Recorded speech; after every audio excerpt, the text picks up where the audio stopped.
The piano. Greta did not like change. She didn't like it when they changed the design on the wrapper of her favorite kind of ice cream, strawberry mango. She didn't like it when her father shaved his beard because it made him look too young. And she didn't like it when she came home to find this thing in the living room.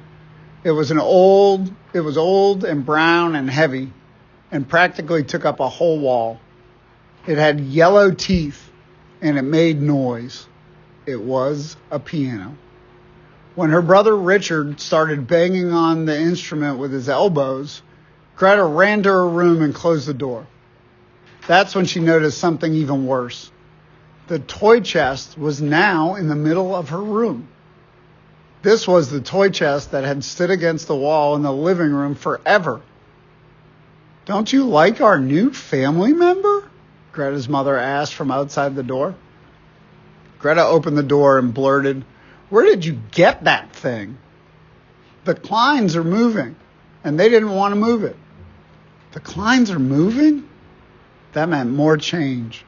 The Kleins had always lived in the apartment down the hall. It was all too much. "Yes, and it will all be fine," said Greta's mother, and she walked back toward the living room. Greta closed the door, flopped onto her bed face down, and did what she always did when she didn't like what was going on. She fell asleep. In her dream, Greta was floating on a raft in the middle of a river. The breeze stirred the water and made the most beautiful sound. The sound rose and fell and became louder when the wind became stronger. Greta woke up and opened her eyes, but the sound continued. She got up and stumbled into the living room, where her mother sat at the piano. The sound was pouring out of her mother's fingers, but she was looking straight ahead with her head cocked slightly to the right. Then she stopped playing and remained still, in a different world. "Come and sit here," Greta's mother said as she scooted over and patted the bench next to her. "I didn't know," Greta began.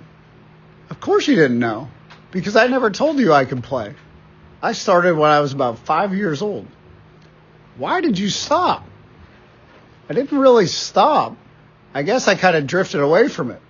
When I moved out of my parents' house, I left the piano behind, and I never got another one."